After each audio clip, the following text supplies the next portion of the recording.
Muy buen día a todos y todas que nos acompañan el día de hoy en este congreso. Muchísimas gracias por la oportunidad brindada, ¿verdad? Entonces, vamos a comenzar.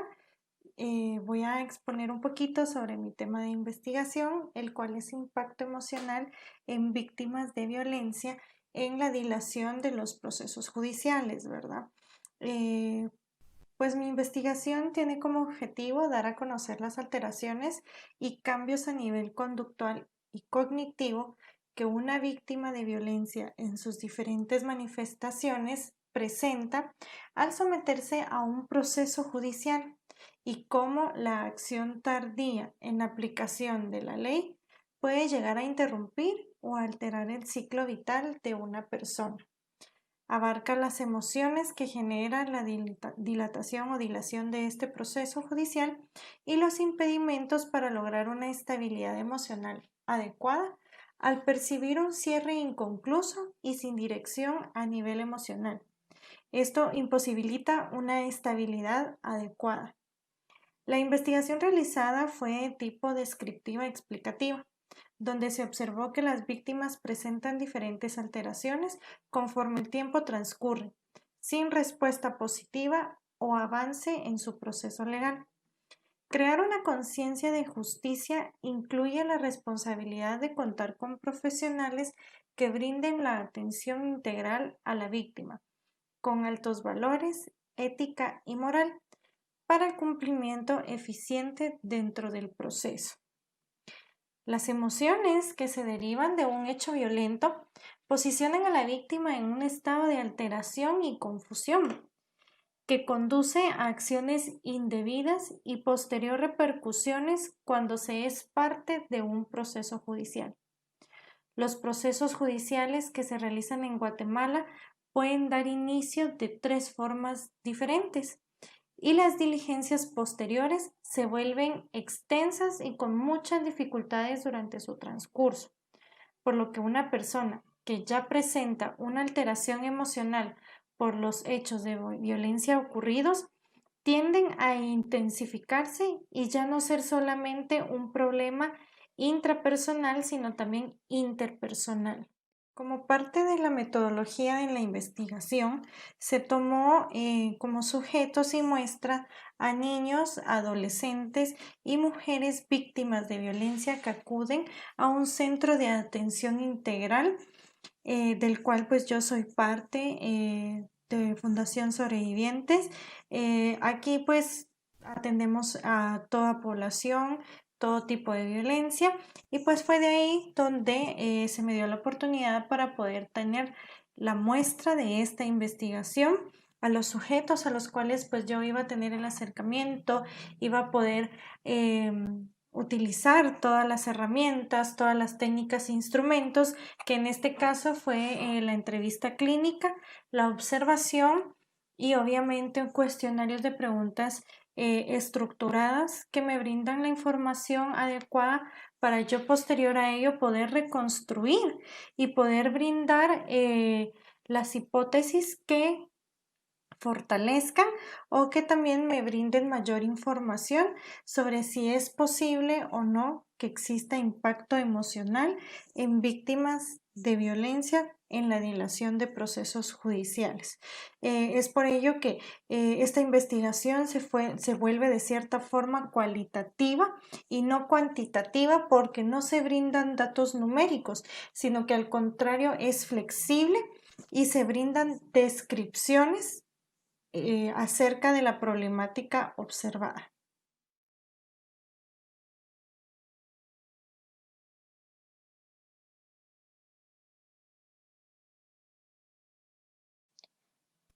Para poder profundizar un poquito más en la investigación, es necesario poder conocer algunos conceptos que nos van a enriquecer y nos van a brindar otro punto de vista o fortalecer un poquito nuestras definiciones y términos. Por ello, vamos a comenzar con impacto emocional. Algo muy importante para poder nosotros comprender este término y poder comprender sobre el origen del impacto emocional es necesario poder verlo de forma separada, ¿verdad? Ver cada definición impacto y emoción por su cuenta, por lo que impacto puede ser analizado desde diversos puntos de vista, de acuerdo a la relevancia o las consecuencias que se tengan, siendo adaptable a las necesidades en las que se utilice el término. De acuerdo a González 2009, nos indica, hablando un poquito sobre emociones, que el origen de la emoción, perdonen, se genera cuando una persona con ciertos objetivos y creencias evalúa lo que está ocurriendo y puede diferenciar si es perjudicial, amenazador o si brinda algún beneficio para él, siendo entonces una cadena de reacciones que pueden ser positivas o negativas y que nos llevan finalmente a una acción. Entonces, cuando hablamos de impacto emocional, podemos decir que es el efecto causado por un estresor ambiental, siendo esta una impresión de gran alcance que provoca a las personas una respuesta tanto cognitiva como conductual.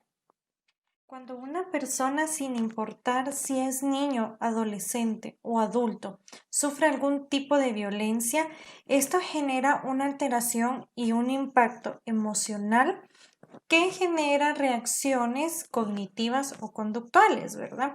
Entonces, ¿qué pasa?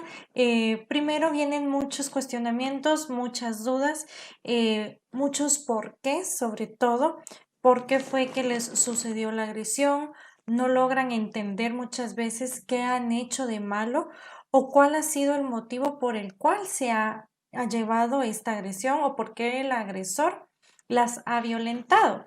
Entonces, es un impacto muy fuerte porque genera realmente un daño a nivel interno en las víctimas y posterior tenemos una reacción conductual y emocional.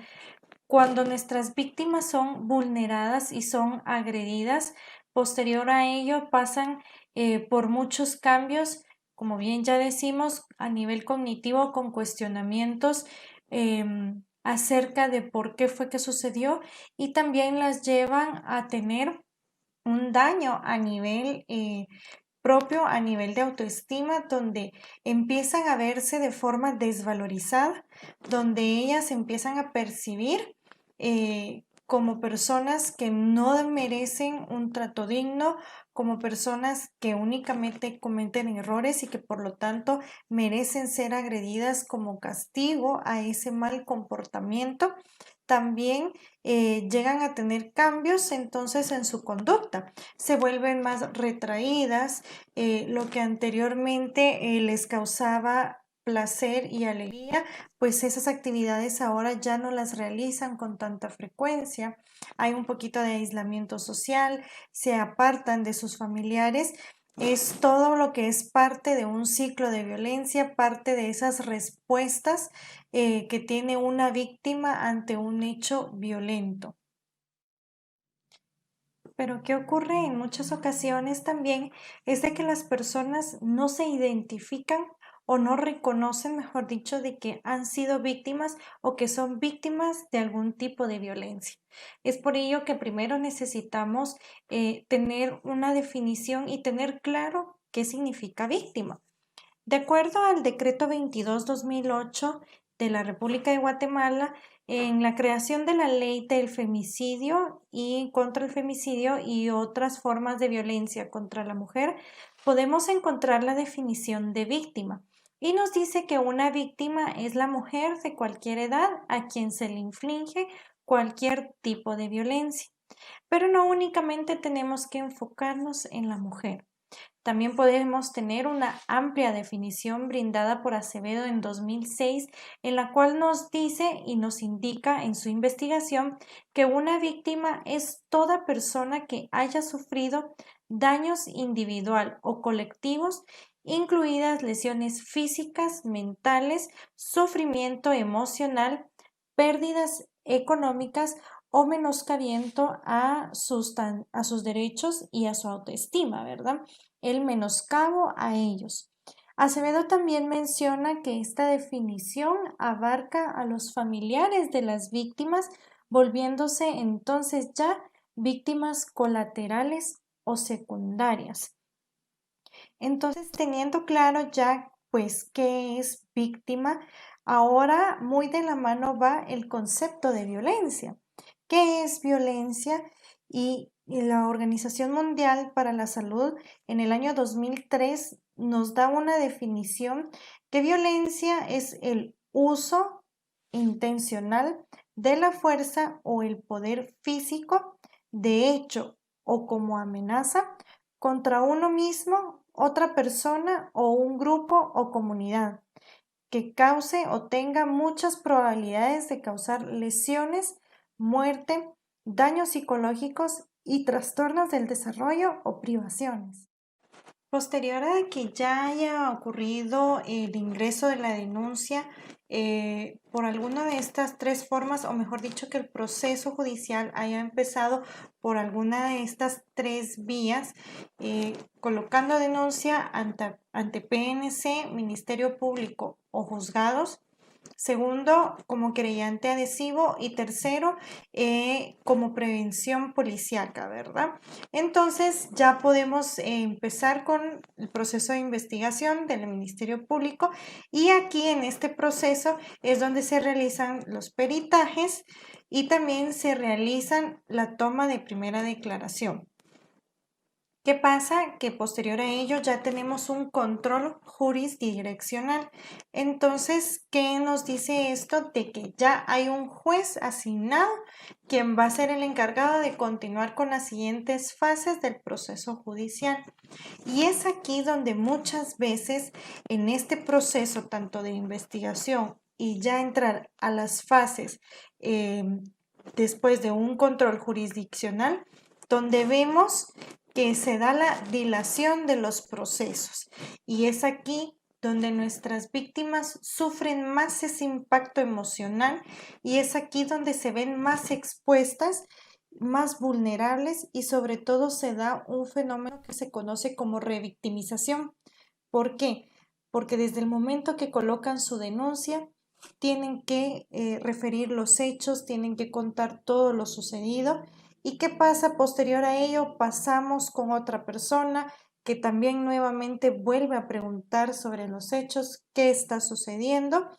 Cuando se hace la toma de la primera declaración, si hay una ampliación de declaración durante el proceso, ya estar frente al juez, entonces es ahí donde vamos revictimizando, donde vamos removiendo esas emociones internas que muchas veces nuestras víctimas sufren y vuelven a revivir y vuelven a sentir que están dentro de esa agresión nuevamente. Y muchas veces también porque las personas a cargo de estos procesos no cuentan con las capacidades, no tienen esa conciencia y esa empatía para un trato digno, para un trato respetuoso y sobre todo un trato que proteja a la persona y no solo de forma física o su integridad física, sino que también protejan a ese ser individual, a ese ser de emociones. Las secuelas que muchas veces las víctimas presentan generan ya una predisposición para un proceso legal. ¿Por qué? Porque ya tienen temores, porque tienen inseguridades, porque tienen preocupación, porque no sabemos qué va a suceder en un futuro y sobre todo porque no creemos en las capacidades propias que tenemos, porque han sido tan vulneradas mis capacidades, mis fortalezas y la imagen que tengo de mí misma por mi agresor, que entonces ya voy con un debilitamiento emocional para poder enfrentarme a un proceso judicial, acompañado de que muchas veces los procesos pues no se realizan como deberían de ser. Y ese ha sido uno de los grandes inconvenientes que se ha visto a nivel Guatemala, que los procesos muchas veces no cumplen con lo que espera o con lo que desea la población, por lo cual la creencia y la credibilidad de un proceso justo y sobre todo de una respuesta pronta no se ve, no se aprecia. Entonces, de por sí, las víctimas ya vienen con una autoestima muy baja, con poco autocontrol emocional, también vienen con temores, muchas de ellas ya con algún trastorno emocional o de estado del ánimo, entonces ya no pueden tener las mismas capacidades de afrontamiento y resiliencia que se avecinan. Es por ello que los procesos judiciales tienen que estar enfocados siempre en la pronta solución, en la pronta respuesta y en el pronto acompañamiento a nuestras víctimas. Pero ¿qué sucede? Que muchos de ellos se dilatan. Y cuando hablamos de dilatación o dilación, es de que estos procesos se van alargando. Aquellos que tal vez con un inicio de un mes pasa un año, 2 años o más tiempo para que tengan algún avance y al contrario se ve únicamente un retroceso y una pausa. Y esto influye grandemente en nuestras víctimas. ¿Por qué? Porque también es un retroceso, es una pausa en ese caminar de sanación, en ese deseo de querer retomar el proyecto de vida, en ese deseo de querer superar y ser la mejor versión que tiene, pero se ve interrumpido por esta dilación de procesos. Y para ello, pues vamos a conocer un poquito también acerca de cómo es un proceso judicial en Guatemala. El proceso judicial en Guatemala puede darse o puede iniciar de tres formas distintas. Luego de que ocurre un hecho de violencia, puede ser violencia física, violencia económica, violencia psicológica, violencia sexual o una agresión sexual, pues obviamente la víctima debería de continuar con su denuncia. Pero también la credibilidad y la práctica de denuncia en Guatemala es muy baja, por lo mismo que ya comentaba, de los temores, las inseguridades y muchas veces por las amenazas que estos agresores tienen hacia las víctimas. Entonces, el proceso judicial da inicio de tres formas. Al momento de que la víctima se presenta ante el ente regulador, que en este caso es el Ministerio Público, quien recibe las denuncias, desde ahí puede iniciar el primer proceso, ¿verdad? O la primera forma en que se da un proceso judicial. Al poner la denuncia, el Ministerio Público empieza ya sus 5 fases o sus 5 procesos de investigación. También colocando la denuncia en la Policía Nacional Civil o colocando la denuncia directamente desde los juzgados. Entonces, de esta forma tenemos el primer inicio de un proceso judicial.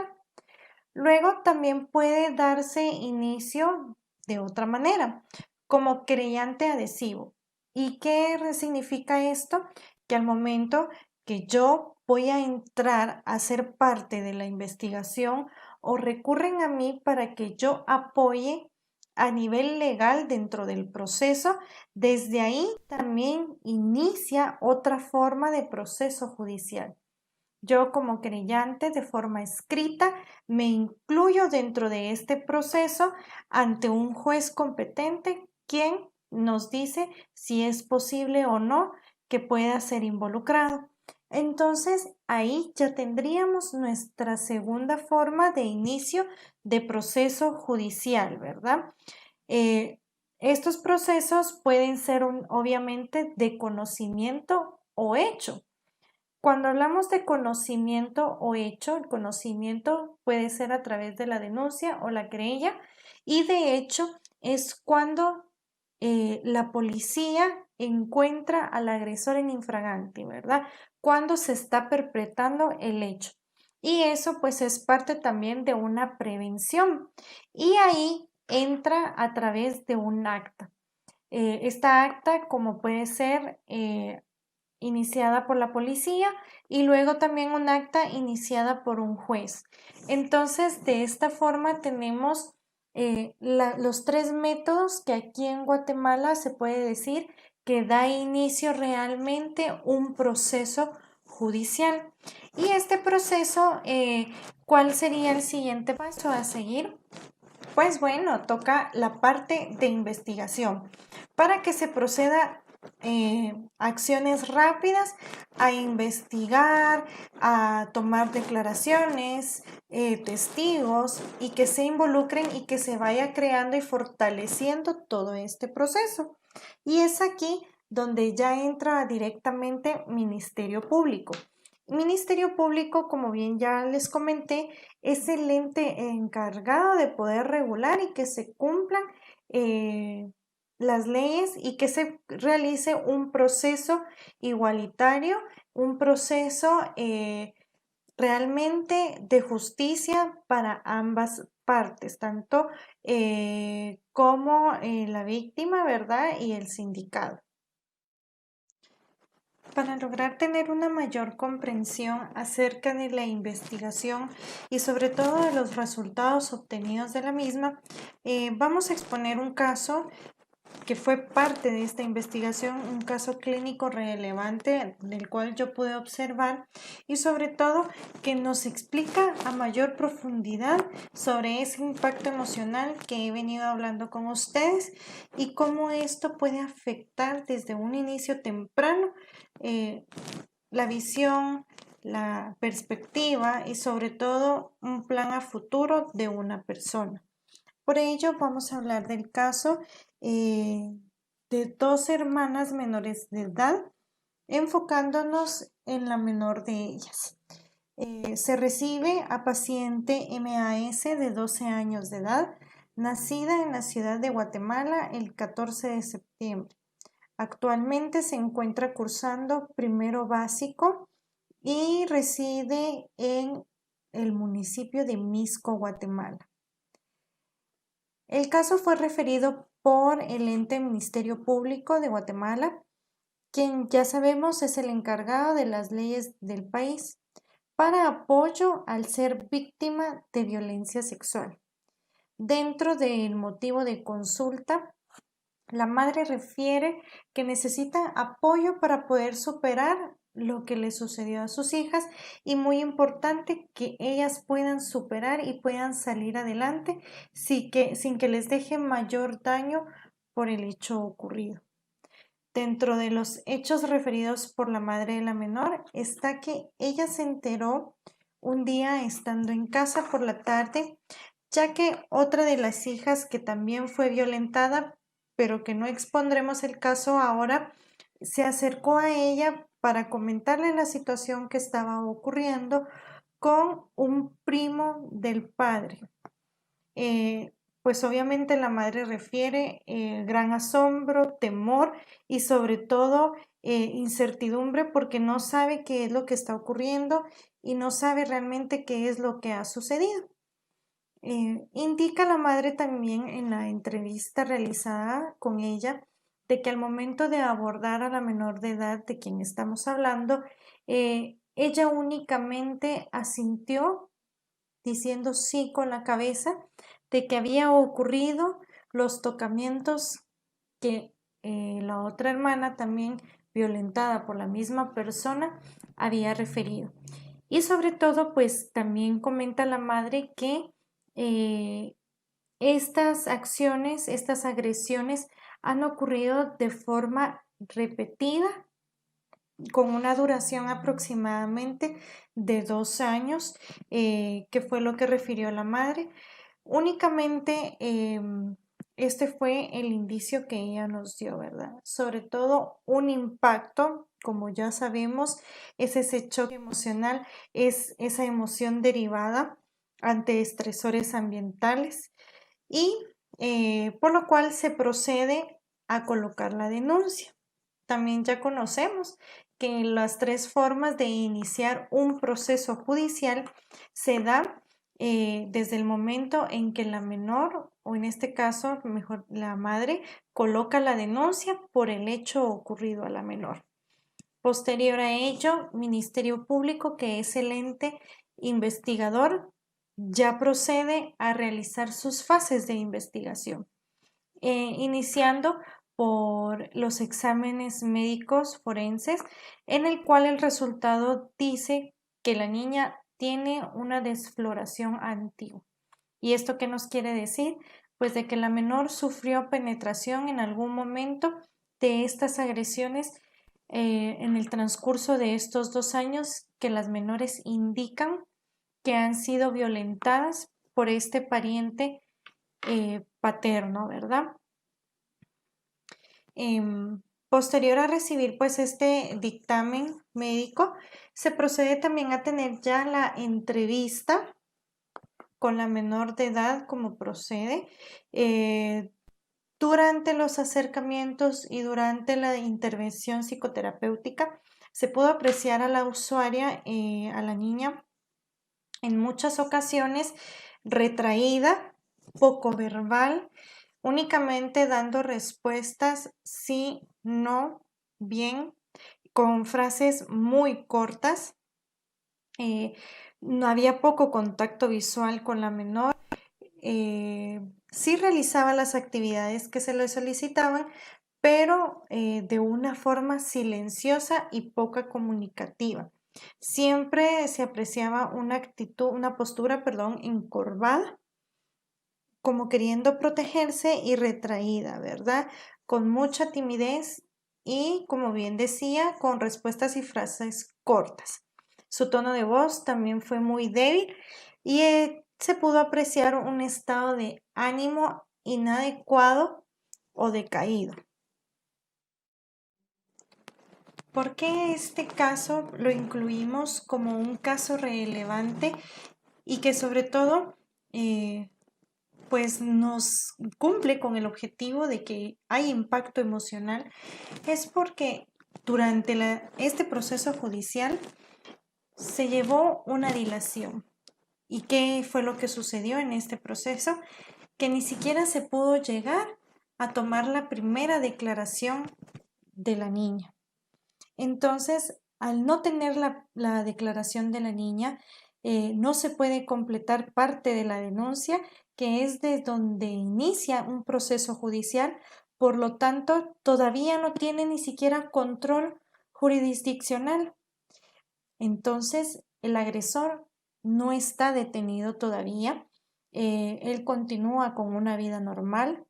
Las niñas continúan también con su rutina diaria, sabiendo de que su agresor aún anda suelto.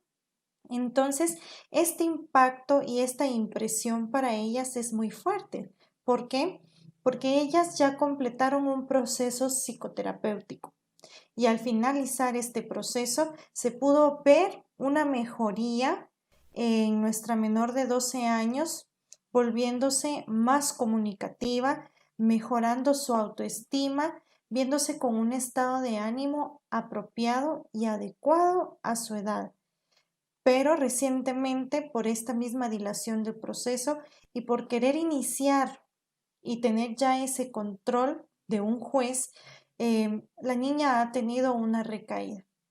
¿Qué sucede? Que la volvemos a revictimizar, teniéndola que exponer nuevamente a que cuente todo lo sucedido con esta persona, a que vuelva a referir los hechos de la agresión, cómo fue que la violentaba.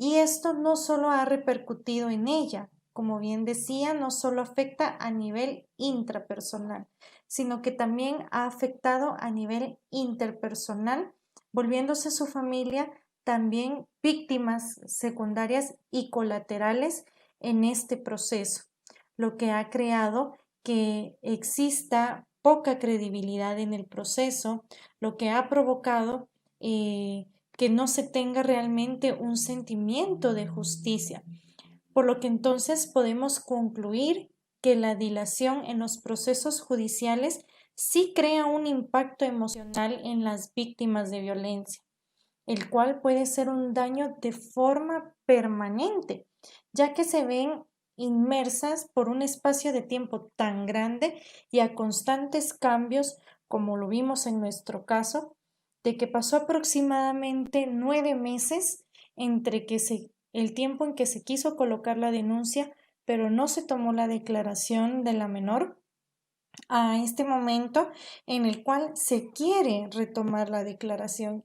¿Y qué pasa? Pues que ahora la menor está nuevamente retraída y no quiere hablar, teniendo cambios conductuales, nuevamente con aislamiento, agresiva y sin deseos de poder acudir a dar su declaración. Entonces, obviamente vemos un retroceso en el avance. Hay grandes cambios, constantes cambios, y sobre todo porque hay un sometimiento e involucramiento en el caso, que impide un avance en su proyecto de vida y sobre todo en una niña que todavía está en transición de dejar su niñez para pasar a la adolescencia, donde tiene que terminar de formar sus deseos, sus gustos, identificarse aún más con ella, crear esa imagen propia. Entonces sí se ve alterado, pues porque tiene que enfocarse en lograr únicamente, en este caso, la declaración. Con la madre, que es una víctima secundaria, también se ve una alteración y un impacto emocional porque es su hija quien ha sido violentada y por lo tanto muchos sentimientos también de culpa, muchos sentimientos de indefensión, muchos deseos de justicia y de que se cumpla una condena para su agresor, que si bien es muy importante para nuestras víctimas que se den estos procesos y que se puedan concluir con una condena justa, eh, cuando hay una dilación y estos procesos se frenan o se detienen ante las constantes revictimizaciones eh, y la falta de credibilidad en el proceso, los gastos que representa y sobre todo que no ven una salida inmediata al problema y de cierta forma continúan dentro del círculo de violencia, genera un impacto tan fuerte que puede ser de que por muchos años se encuentren dentro de este y que no logren tener realmente el resultado deseado y que solamente genere mayor daño, que sea más perjudicial para ellas. Entonces, estas características han sido observadas en la mayoría de mujeres, en la mayoría de adolescentes, en la mayoría de nuestros niños y niñas que están dentro de un proceso judicial. ¿Por qué? Eh, Porque las personas encargadas de estos procesos no se ponen un poco la mano en la conciencia y sobre todo porque no tienen esa empatía hacia estas otras personas. Hay que comprender que las personas que han sido víctimas de violencia necesitan una red de apoyo. Y la red de apoyo no solo la conforma el grupo primario, que son padres, la conformamos también nosotros como sociedad. Nosotros también podemos decir no más y sobre todo nosotros también podemos contribuir para que ese impacto se detenga, para que ya no sigan chocando más a nuestras personas víctimas, a nuestra niñez, adolescencia, mujeres y hombres, y decir no más a la violencia. Muchísimas gracias por su atención. Espero que haya sido de su agrado y como siempre estoy a las órdenes.